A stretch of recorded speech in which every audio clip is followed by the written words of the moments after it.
Thank you everyone for joining us. I am Lauren Bobrin. I am the career advisor here at DePaul for our Tech and Design Career Community. This is our Careers in Cybersecurity event. We have a great lineup of speakers and panelists today. So, we look forward to them sharing some great information. And I should say, throughout, if you as a student want to ask a question, please feel free to type that into the chat. We'll be allowing a Q&A portion towards the end too, where you can either ask a question in the chat or feel free to speak up as well.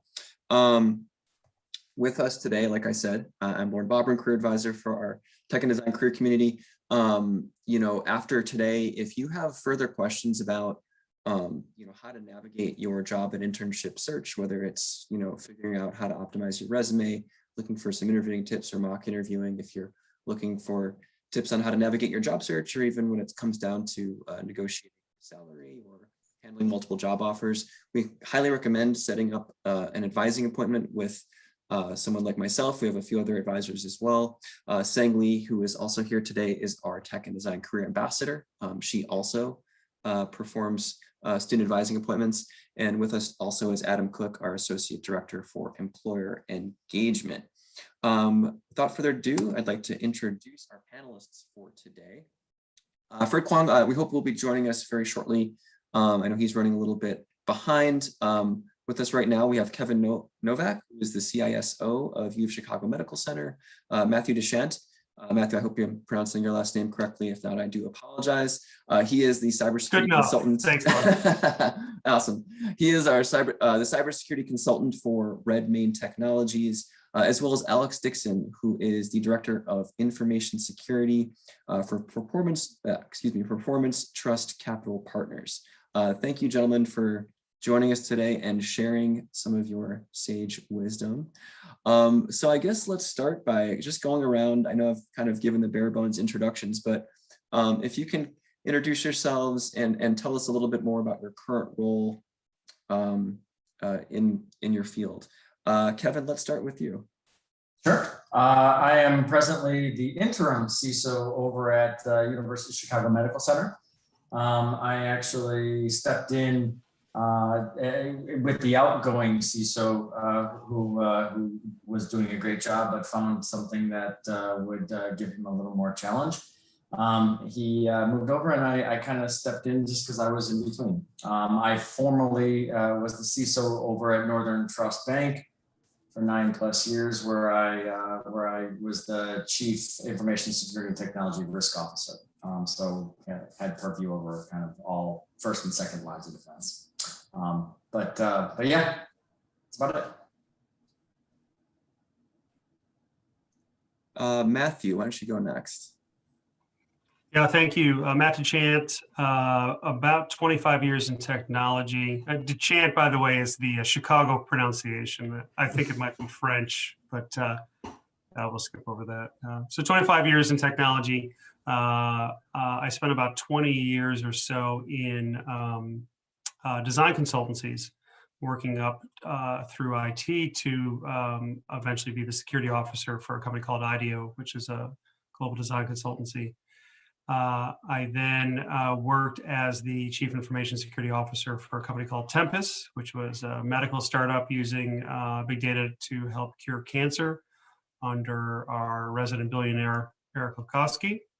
And about 14 months ago, I started my own what's called vCISO or virtual CISO, sometimes called fractional CISO consulting business. And the crux of that is that I help startups and companies with heavy regulatory compliance reach sort of new levels in their information security programs to allow them to sort of navigate what is a really sort of complex landscape when you're a smaller company, being able to make sure that you're compliant with those sorts of things like HIPAA or Department of Defense or National Institutes of Health, that sort of thing. So. Thank you. And Alex? Yeah, hi. Thanks for having me. So I'm Alex. I'm the Director of Information Security over at Performance Trust Capital Partners. I've been in IT for about 15 years, and about 10 of those years, a little bit less than 10 years, focused on security as well. So right now my current role is overseeing the security program for a small financial firm that's Performance Trust Capital Partners. So I'm responsible for our security team and our program overall.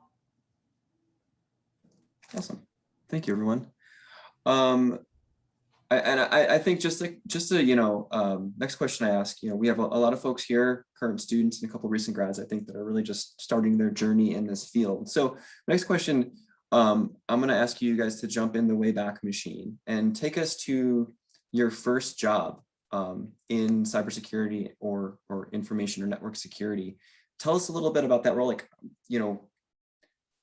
was this a role that you targeted? How did you go about obtaining or finding this role, and a little bit about what you did in that first role? Alex, let's start with you and kind of go backwards.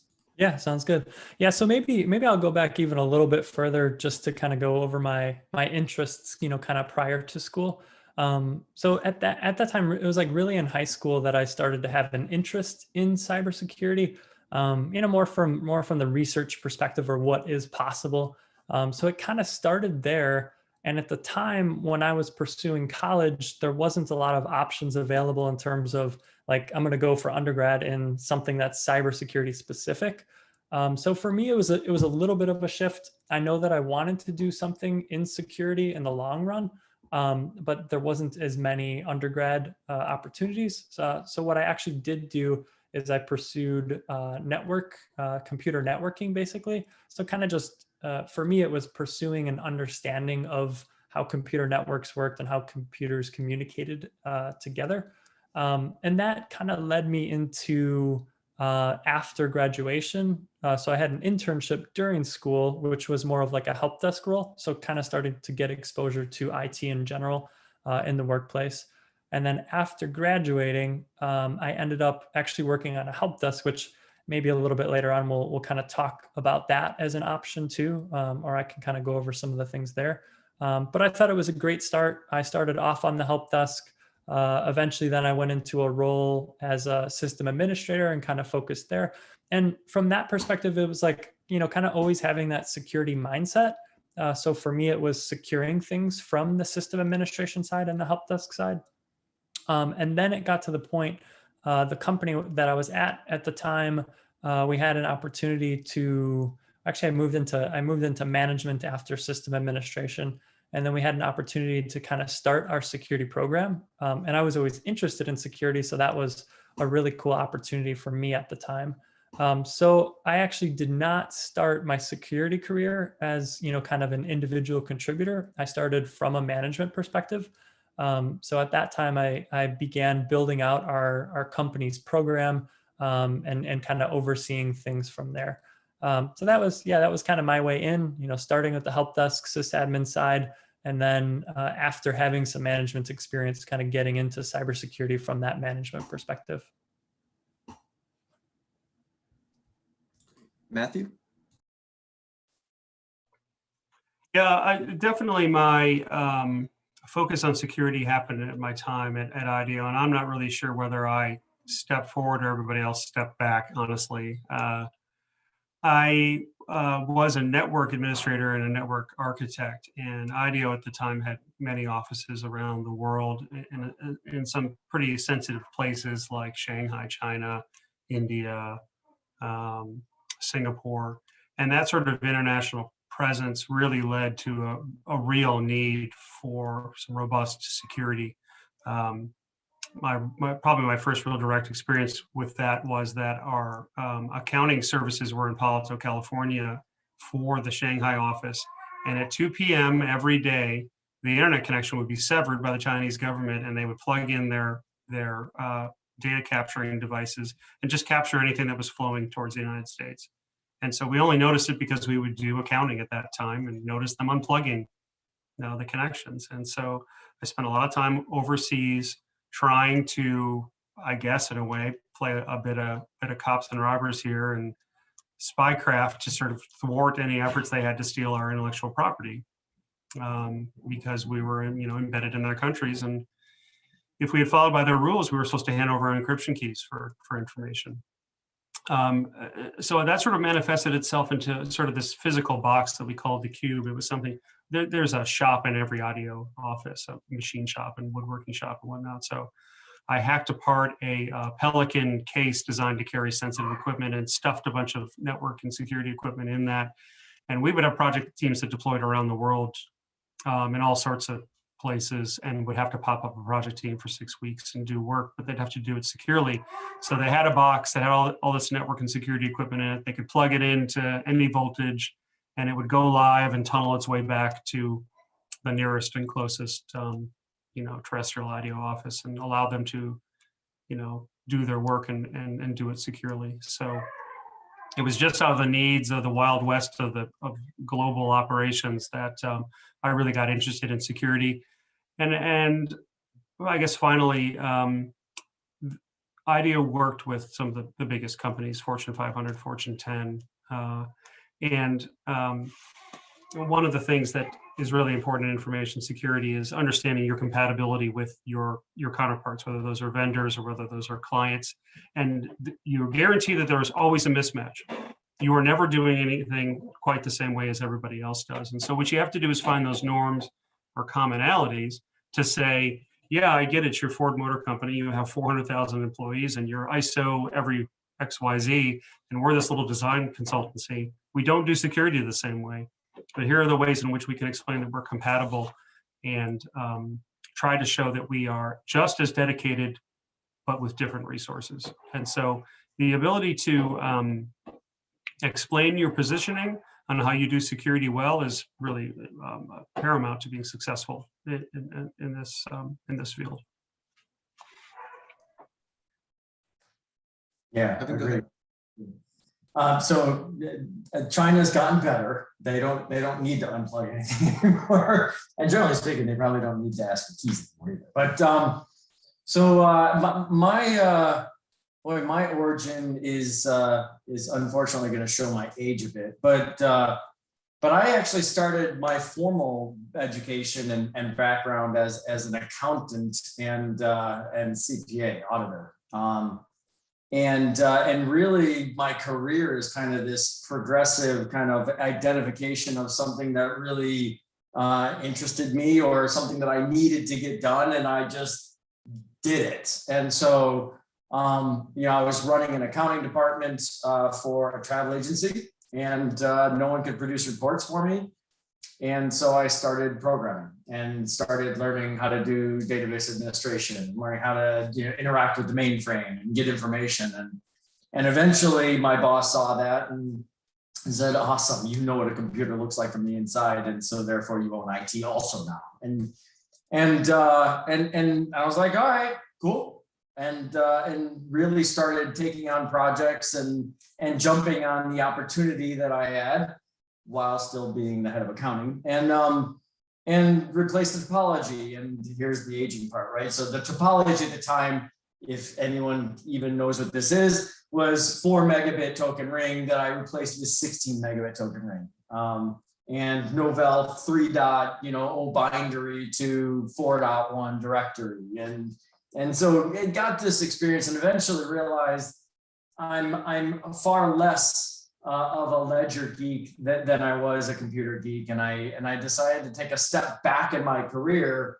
I was kind of running an accounting team, but I really liked computers. So I took a step back and joined a consulting firm, and really got thrown into unbelievable situations on a daily basis. And so I think my first gig, they basically threw me into a shop where they said, hey, Kevin's a mainframe expert of all things, simply because I knew Novell. I have no idea how they made that cross correlation, but I got in and wound up having to figure the job out. And for 5 years, I figured things out really well.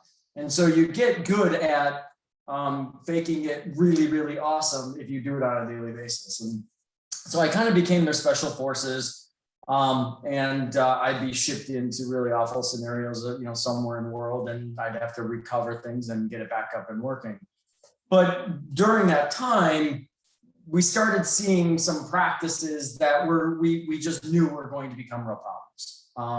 And so this was this was at a time when phreaking was transforming into hacking, right? It was people trying to break into telcos to steal minutes, from telcos, to understanding what a Ethernet network is, and trying to actually finally we were starting to deal with a connection of internet connected devices, and so we were seeing a trend towards risky practices. The bank that I was doing a lot of work at, for instance, every single teller logged into a tiny terminal to literally interact with the teller activities. They logged in as root, every single teller.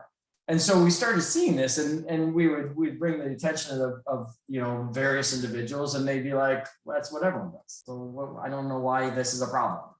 And so, not getting anyone's attention, and not being able to actually get things changed across the industry, a bunch of peers and I decided to get together and form a firm. And so we young, impetuous, decided we wanted to save the world, and formed a company by the name of NeoHapsis here in Chicago. And for 5 or 10 years, 8 to 10 years, we really did that. We did a lot of what Matt did kind of around the world, getting shipped in, sometimes literally crawling in the snow, doing stakeouts, trying to break into power plants, or doing various activities kind of with a piece of paper in our pocket that said, if we get arrested, this is the president's get out of jail free card, not the real president of the companies. And so did that for a while before we decided we were going to spin it off, and over a couple of spins, eventually sold it to Cisco, and NeoHapsis is now Cisco Security Services. And so when I left there, decided I'm going to go into the business and be able to actually live with some of the things I was constantly, recommending, and then really built the program over at Discover Financial, and at least at the second line of defense, before a partner over at Trident, one of the spinoffs we made of NeoHapsis, called me and said, we want you to run the full program at Northern Trust. And so my career has been this progression of, something needs to be done right. I'm there. Let's jump in head first, whether you think you're going to fail or not. And, if you put enough of your passion and love into something, you're generally speaking going to do well. And so I've had a really awesome career of being able to be thrown into those situations and be able to recover. And I would absolutely encourage everyone to take those opportunities and run with them. Kevin, that's interesting that you say that, and it sounds like everyone kind of came at cybersecurity from a different access point or a different way in. And Kevin, what you said struck me is like you came in with an accounting degree, I believe you said, without that direct experience. And I mean, that makes me think I do want to ask the certifications question in a minute, but this actually draws in nicely with the question that we got in the chat from Dakota. She asks, how important is it for undergrad students to have cybersecurity experience going into their first entry-level role within cybersecurity? Looks like she had a general IT internship, but it wasn't specific to cybersecurity, information security. Is that detrimental in moving in further, or what steps should she take, or students in similar situations take to make sure that they get to where they want to go? I think more and more it's becoming harder to find good placed positions if you don't have any technical or security background, because there's so many opportunities now. However, it's definitely not gonna keep you out. And if you have a penchant for, and you have an unbelievable interest in jumping into the field, there are so many different opportunities to be able to get experience, whether it's going to conferences like Black Hat or DEF CON, even better since it's less expensive, and or just attending certification classes, as you started to mention, or doing unbelievable amount that's online and just jumping in. I think the biggest thing, if you want to self-motivate and get your own experience, figure out a problem. In other words, establish a problem set that you need to figure out, and then just do it.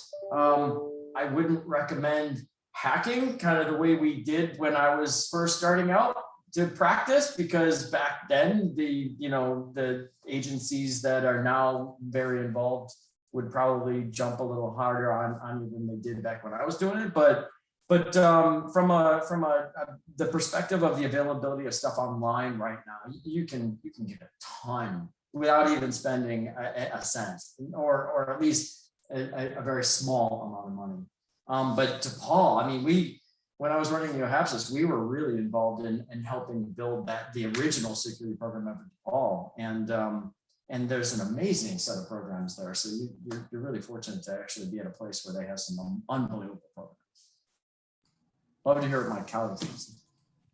And then maybe just to add on to that, I think in my experience, so kind of coming up through the help desk side of things, and also, being in my position and hiring many people from the help desk onto the security team, I think it's absolutely okay.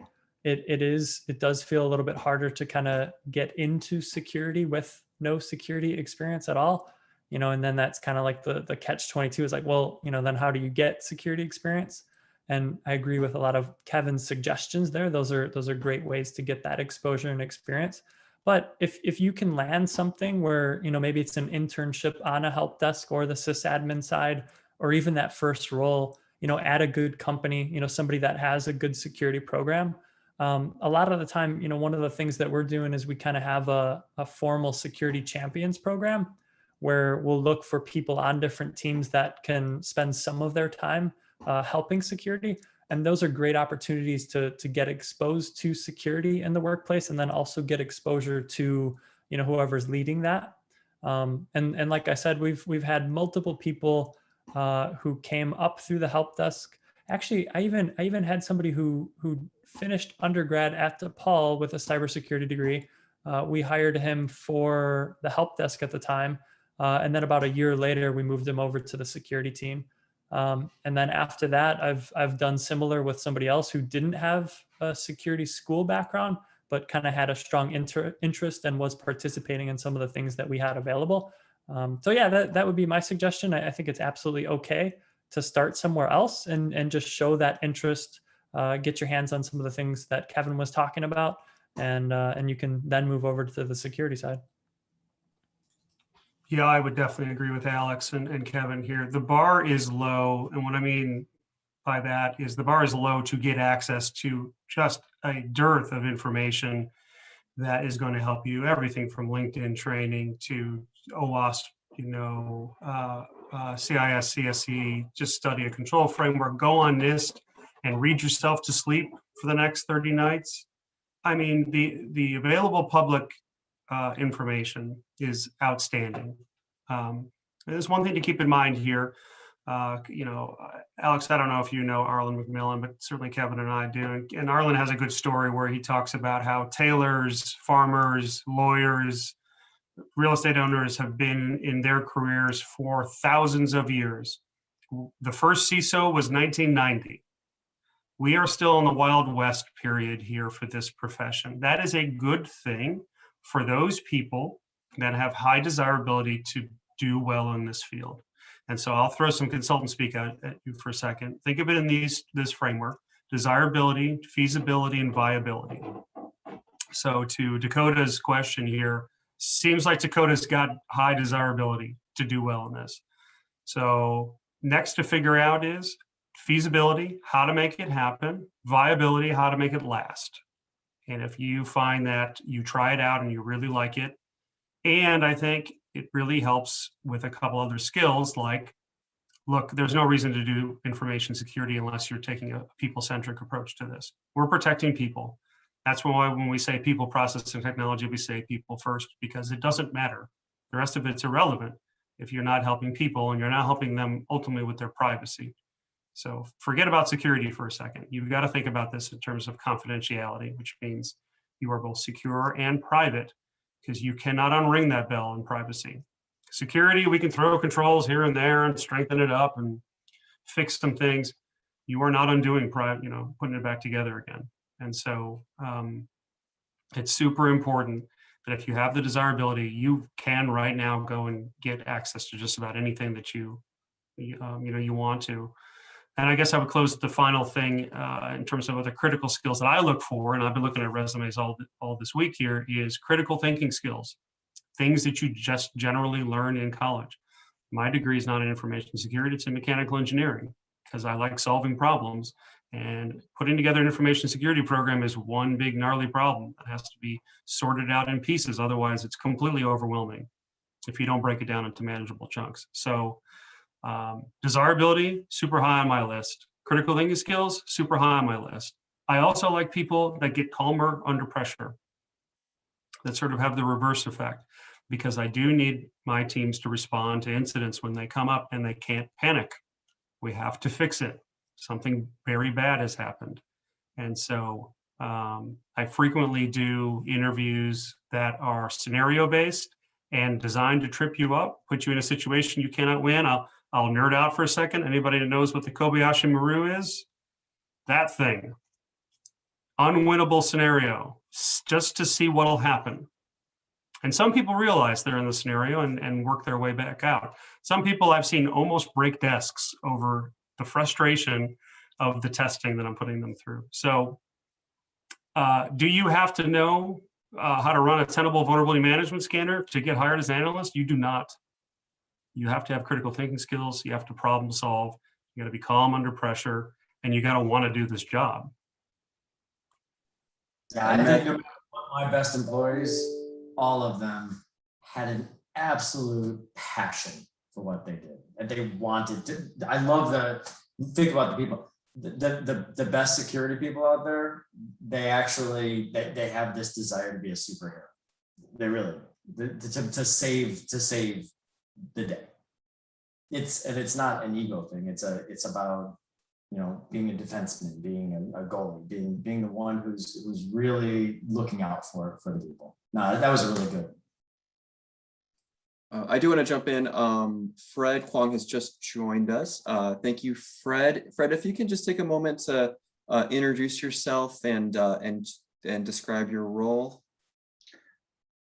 Hey, good afternoon, everyone. I'm sorry I joined late, but as part of my role as being a CISO at Delta Dental Plans Association, sometimes you get called away on emergencies, and that is the life that we live. So my apologies from that perspective. I've been the CISO and AVP over at Delta Dental for going on 5 years now. So I'm way past my prime when it comes to CISOs in any one specific location from that perspective. But I've been happy to be there. Got a lot of great things done, and happy to share what little tidbits of knowledge I have for the rest of the team and the group here. Thank you, Fred. And I know you kind of came in mid-conversation. We've been talking about, or the conversation just a few minutes ago was focusing on, you know, how important it is for students to have that practical experience while they're in school. Like, how important is it to have a cybersecurity internship? How much is that weighted? Is it okay if they're doing just a general IT internship? What is your view, I guess, on, you know, how much experience you look for students to come in with? Like, must they have a cybersecurity internship? Are they flexible? Like, what other kinds of experience can they be bringing to the table? I think it's flexible, but here's the reality also, though, is if you have an internship in cybersecurity, right, or in IT in general, you're probably going to have a leg up over someone else that didn't have that same internship, right? And I know in this day and age, it's pretty popular to look for an internship that's paid, right? We all want to get paid for the time that we put in. But I'll give you an example of an intern that we brought in at Delta Dental. He was someone that was looking to change his field, right? He was a history major. I think he went on to get a master's in government relations. And he was looking to do something a little bit different. And I told him, hey, I don't have any internship dollars for you, but if you wanted to come in and work with us, we will train you in cybersecurity, right? We will help you go through the passage of what to learn, what to look for, especially in the area that he was more interested in, which is governance, risk, and compliance. There's a lot of different areas of cybersecurity. I don't know if my co-speakers have spoken about that, but if not, I can jump in and talk a little bit about that. So he decided, yes, he said, yes, let me in. He came on board, he did an internship with us. And after his internship and he finished up his master's, he was able to get a job with PwC and as part of their GRC program, which is, no slouch of a company, right? When it comes to organizations that are pretty large and do this full time. So that internship helped him along the way because his schooling didn't align with what he was looking to do. And I'm in the same boat as Matt, right? My undergrad's in psychology. So it's not necessarily about, your degrees, but that experience I know helped him through that process. And of course it didn't hurt that I wrote a letter to, his, the guy that was looking to hire him and just, gave my 2 cents of, his strengths and whatnot. Right. But those are the relationships that you're building along the way. Right. So I would say it's good to have. And, sometimes, giving up a $15 an hour internship for getting one that doesn't pay, pays dividends later on. Right. So don't always look at the short game. Right. Just get in there, get that experience. It's worthwhile. Right. Even if it's, isn't a paid internship, just approach these companies because in security, and I know Kevin and Matt will say the same thing, there's more than enough work to go around, right? I could probably keep 5 interns full-time busy, at any given time, right? And that's not going to change anytime soon. And then along with that, I know I mentioned certifications before. I did want to ask about that. I know a lot of students have questions around that. I mean, for any for all the IT disciplines, just from looking at job posts, it always feels like cybersecurity definitely relies the most heavily on certifications. And talking to employers, I get drastically different opinions on this. Some couldn't care less. Some really do weight it as having importance, but it does come up on requirements for job descriptions a lot. What is everyone's take on certifications? How much importance do you give it? And if you do give it importance, what entry-level certifications might students consider? I'm happy to jump in here. It's really the only major relevant certification I have, which is the CISP. So the CISP from ISC squared is really sort of the grandfather certification. Many other groups will have that as a prerequisite. It's a mile wide, it's an inch deep, but it honestly does give you the right exposure here to things that you probably are not going to pick up in one firm or two in a span of 6 months or a year. Like you're not going to cover some old legacy mainframe equipment and then jump into, AWS cloud security, right? You're not going to get that at the same firm. There's no way. And the CISP will at least get you some academic foundational work on being able to know, what the heck is an IPsec tunnel? How does identity management work? What's the mechanics of that? So it's a good building block. I'm sure everybody else on this call has opinion now, so I'll give some time back. But there are groups that we like that offer certifications. There's groups that we don't like. There's very, very technical certifications, and then there's some that just seem to have their hands out, and the test has a 40% pass rate, and the material was great, and I enjoyed meeting people in those training classes, but I don't care about taking the certification. I care about doing the subject matter well. I'll stop there. CISSP is certainly broad. The good news is it is changing next month, and we'll have a lot more modern, more relevant information. So I agree with Matt. It's one of the ones that you look for somebody who has the ability to really understand more diversely at a foundational level, because it really digs into the layers of the stack. It digs into cryptography. It's going to be digging into cloud security and cloud technologies. And so it's actually a good one. I don't necessarily personally think that certifications are kind of the end all be all. If somebody has a great deal of experience, certifications are not the thing I care about. However, most employers, they're not going to have the ability to really dig in and understand what a lot of us have to say about technology. And so it's this ability for them to have kind of a level set of understanding that you've at least comprehended enough to take a test and be able to pass it. So from a tech perspective, CISSP, and from a more management and GRC perspective, I'd say that the ISACA ones, the CISMs and the like are some of the ones that I think we look more closely. Yeah, I'll tack on a little bit. And again, it kind of depends on which field of security you want to jump into. So from a GRC perspective, I agree with Kevin. CISA, CRISC, those are kind of, the de factos that are more on that GRC side of the house.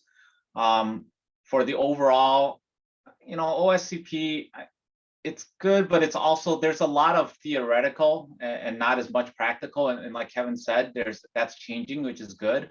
But like, I will tell you honestly, with the CISP, it's two things. One, as a student, you can't get it because you have to have at least 2 years experience, a practical experience, before you can actually take the exam. So it's not really worth it from that that sense. So don't worry about it, starting off. But later on in your career, it is one of those things that a lot of companies, you kind of need to pass the HR screening test, right? It is the de facto, this is the cert that, all security people are supposed to have, right? And they just kind of won that war, so you just live with it, right, at that point. But if you're talking about pen testing, right, and that's more in forensics, there's other certifications there, that are offered by offensive security, the OSCP, right? Those are really, like, if someone comes in and they've passed their OSCP, that means that they've done something, right? Because there's a whole lab that goes along with it. There's a huge write-up that you have to do, and you have to spend a lot of months studying to really kind of do this. And there are things that you have to really break down what's happening in their lab to do those things. Some of those concepts you probably, if you've done, I know any of these cyber competitions where you're doing capture the flag and those types of things, a lot of the same skill sets go into that. If you're like a big fan of using like Kali, those types of certifications around offensive security, I think are really positive because you can't just fake those, right? You have to, take some labs associated with it and really kind of tackle it. Yeah, and I'll just add to what everyone else has said. I agree with everyone's points here, especially with the CISSP, the CISA, and the OSCP. Those are really good points. As for kind of someone coming out of college, those are a little bit harder to obtain. And I think for entry level positions, it's not something that I would personally look to require as part of a job description. I know in a lot of roles that, it's kind of stated as a requirement or something like that. But at the same time, I think for a candidate to have some earlier certifications, so something like the Security Plus or maybe even the CEH. I don't know too much about the CEH. I hear that it's not extremely difficult. It's nothing like the OSCP, like Fred was speaking of. But just having some of those things on your resume shows the hiring manager a certain level of dedication, towards your education and towards your interest in security. It's something that you're taking seriously, and you're kind of looking to pursue some of those certifications. So I think I don't think that they would likely be strong requirements, but I think they're a good addition to an already sound resume. I think one of the other things to do is look at what the marketplace really is, where the biggest bunch of jobs are as well. So like, for instance, right now, lots of places where you can study cheap and take certifications is in like cloud security engineering, right? So Microsoft Azure Cloud Security Engineer, AWS Cloud Security Engineer, or focusing kind of more on the data management path and really focusing on that. So some of the things that could help you get into the marketplace, especially if you don't have a ton of background otherwise, is to focus on some of those areas where it's so nascent with people who have those skill sets that you can sometimes jump into the marketplace just by having a certification like that, even if you don't have experience. And definitely the consulting route sometimes is the easiest way to get into, because they're looking for people who they can just throw into engagements and learn on their time. So yeah, and Kevin mentioned a great point. A lot of the training that we would look for, right, is available. That's not certification based, but it is available online, right? So I won't plug any specific vendors, but like Pluralsight, a Cloud Guru, right? Linux Academy. These are like $500 a year. You guys go to DePaul, you can afford it, right? I think the student rate's probably even cheaper, right? And the content is good. It stays up to date for the most part. Some of them include labs. So having that type of stuff on your resume as well, I think I might look at that even more so than a Security Plus certification or a CEH to begin with, because it shows that, hey, you're smart about, you know, where you're spending your money, right? It shows like which types of courses you are interested in and which ones you looked at, right? And it gets you much more rounded, right? Because those things offer so many courses, like, you know, thousands of courses, right? You can be, you know, you can have knowledge on cloud, you can have knowledge on Active Directory, you can have knowledge on Linux, right? And if you're well-rounded network, I just keep going on and on, but if you're well-rounded like that and you've taken these types of courses online, and again, showed that dedication that like, hey, I spent the time to do these things, I think that definitely goes a long way when I look for a new hire, for sure. Yeah, yeah. You know, another way to look at it here, if we're talking about specialties, you can sort of think of this framework here. The internal people you work with, data, infrastructure, vendors, and client facing. So let's run through them real quickly here. If we talk about internal people, we're talking about governance, risk, compliance, internal audit, potentially incident response, that sort of thing. If we're talking about data, we're talking about data loss prevention. We're talking about database administrators, right? Easy play there. If we're talking about infrastructure in Azure, infrastructure in AWS, local infrastructure, hardening equipment, getting your hands dirty, plugging things in, you know, configuring things, pretty easy. If we're talking about vendor, we're talking about, you know, SolarWinds back here. We're talking about supply side management. We're talking about configuring other as a service infrastructure that's not owned by company XYZ, by your company, right? And if we're talking about clients, we're talking about some governance there, making sure that clients think that your company is secure, that you're working with, right? Working on client-facing products, as a service products, physical products, Internet of Things products. Lots of ways to specialize in any one of those categories here, and find training, certifications, education, and search on LinkedIn for those topics, and you will find people and the sort of certificates and certifications and criteria that they have to do their jobs well. Yeah, thank you, everyone. That was incredibly thorough. That was awesome. I did throw, because I know everyone was kind of throwing out some specific certifications and things. I put in a link in the chat to LinkedIn Learning, which if you're a student, you may or may not know, but as a default student, you do have free access to LinkedIn Learning. Many of these courses and topics you can find there if you're not getting that in your classwork. So definitely make sure to investigate that. We got a couple of questions coming in the chat. One, I know, Fred, you kind of addressed this in regards to cybersecurity competitions like National Cyber League. I feel like I know what the answer would be to this. Do you think it would be helpful in gaining experience in your first job in info security? I would imagine yes, but I don't know if anybody here has participated in any of those competitions or leagues. If you can add any insight to if students aren't doing that, the importance of that. I'll make a quick mention, and this just because this is the one I'm familiar with. There is a competition that's hosted in Vegas every year through Black Hat, right? And it's a capture the flag competition that a lot of students participate in, a lot of schools participate in, and you know, I mean, if you win that thing, or if you even come in like second or third, that is bragging rights. I mean, that is straight up like put it on your resume, bragging rights, because the competition is fierce. And the folks that make it up there are, you know, if you ask me, are impressive. Yeah, and I think to add on to that, and kind of what Fred was speaking to earlier with you know, online training. So kind of similar. I don't have experience with some of those competitions either.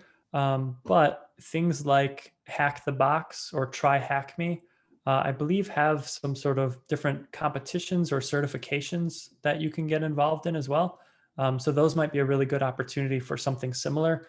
You know, and you know, kind of completing certain levels might be a good way to show a proficiency in some of those areas as well.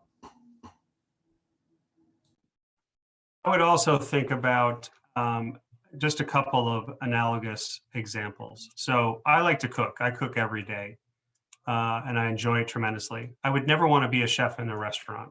So I enjoy doing it for myself. I find personal passion in it, but doing it in a restaurant is work.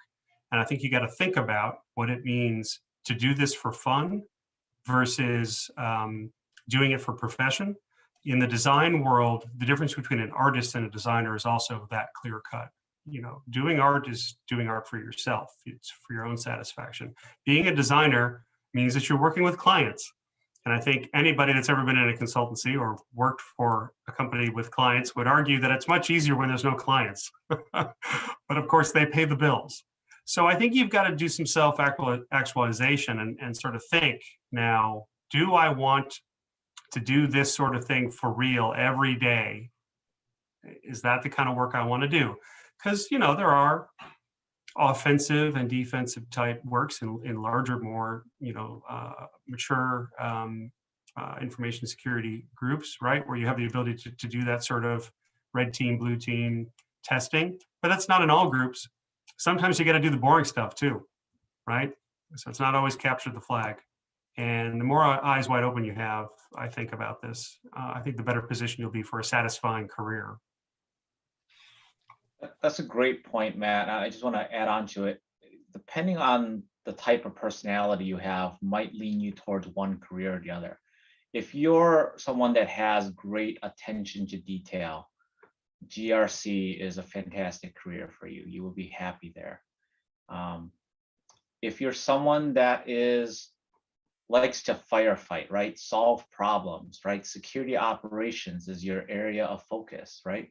If you like to build, right, and create things from an engineering perspective, right? You're going to want to lean yourself more towards engineering and a little bit on the administrative side. So there really is a career type for every personality that kind of exists out there, quite honestly, in security. So, you know, but to Matt's point, I definitely know, you know, the sexy career in security you hear about is the pen testing stuff, right? Oh, I'm a hacker or certified ethical hacker, right? Or, you know, I want to be like, you know, Mr. Robot or whatever the case may be. That stuff, it can be super boring because if you do it as a career, you are running the same scripts and the same stuff over and over again. Because the reality is, we're not that great at security overall, right? As companies at large. So the chances are, if you found and used one Microsoft vulnerability in one area, you'll have to run the same one in the next company and the next company and the next company and write it up over and over again. So that starts to sound a little bit on the boring side. So it's not always sexy. And sometimes you have to do the boring with the sexy stuff too. It's not to say that it's always boring, because there's going to be different avenues and different techniques that come about, and you'll get to try them out, and those that happens as well. But know that there is some repetitiveness to sometimes in doing some of the work here. I, just want to try to get you guys, eyes wide open in terms of some of these different career paths. Generally speaking, the red teams, the good ones at least, that is not a career choice as much as it is, again, passion. It's a artistic kind of mentality with a technical acumen. And they're almost like athletes, like professional athletes. The best hackers are just like professional athletes in that they're rare. Partially because they are so in love with what they do. It's a 20-hour job day, a 20-hour a day job, but not because it's work, because it's something you just love. And so if you're looking for a job, probably not red team hacking, right? Probably closer related to some of the other stuff that we talked about. For the sake of time, I do want to try to hit these other questions in the chat, and we only have about 10 minutes left. This one can maybe be a relatively short one. Everyone's answers may vary. What % of your job would you say involves hands-on coding? I'll go quick. Mine's 0. And 0. Yeah, if you reach the CISO level and you're like, we say hands on keyboard, you're probably not like a real CISO. And I don't mean that to any of my peers. They're CISOs. They're still having around that keyboard, but we're more business leaders than technical folks. Hands on keyboard for us is PowerPoint presentations. Yeah. I tell people my security tools that I use most often are all built by Microsoft, and it's Word, PowerPoint, and Excel. I think I tell every other day, I tell my team there's never been a task that I have not been able to reproduce on a spreadsheet. But we came from there, right? And so how much of my job was coding? At one point in my job, 90%, right? At another point, 0, right? And so it absolutely helps to have a really diverse set of backgrounds. If your aspiration is to get to the CISO level, to really wear 20 different hats and be good at them, you have to have the experience. So right now we've done it. And yeah, let's be fair here too. If you're in a company that develops software for a living, you do need to know when your developers are being dangerous. So if you say to them, show me the results of your peer coding review, and you don't know what the heck's going on the screen when they present it, you're in trouble. You're probably working for the wrong company, right? That doesn't mean you need to know how to code in their language specifically, but you do need to understand the business at hand. And so to Fred's point here, at our level here, we're responsible for business risks. Businesses have risks in accounting and finance and HR and operations and in security. And our domain is to make sure the business risks, if they get realized, are not millions of dollars, but little, $10,000 mistakes, $5,000 mistakes. All companies make mistakes. You're allowed to make mistakes in information security too, just don't make them big. Good answers, everyone. I have one more in the chat, which might take us to the end. What technology trends in this industry are you tracking, and why?